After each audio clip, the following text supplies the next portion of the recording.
8 kabahayan sa Mangaldan, Pangasinan nasunog dahil sa naiwang gasera. Sundan sa report. Malakas na apoy at makapal na usok ang bumalot sa isang compound sa Barangay Bari, Mangaldan, Pangasinan. Tinupok ng apoy ang 8 bahay. Wala raw na isalbang gamit ang mga residente. Ayon sa BFP, magkakadikit ang mga bahay na gawa rin sa light materials, kaya naging mabilis ang pagkalat ng apoy. Walang nasaktan sa nangyaring sunog na nagsimula umano sa bahay ni Edgar. Posibleng napabaya ang gasera o lampara ang pinagmulan ng sunog.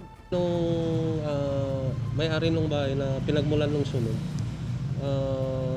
naputulan daw po siya ng kuryente. So, nung naputulan daw siya ng kuryente, ma'am, ang palaging ginagamit niya is lampara. Tinanong namin siya kung natandaan niya ba na napatay niya yung gasera. Hindi siya sure, ma'am. Hindi ko nga alam kung bakit ganun na nangyari, nasunugan kami. Wala namang gustong masunugan ng bahay.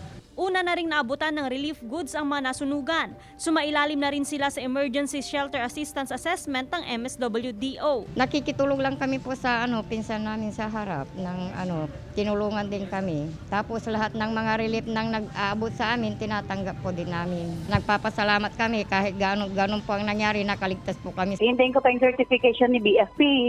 Siya ang mag-declare kung totally or partially. Aabot sa halos 300,000 pesos ang danyo sa sunog.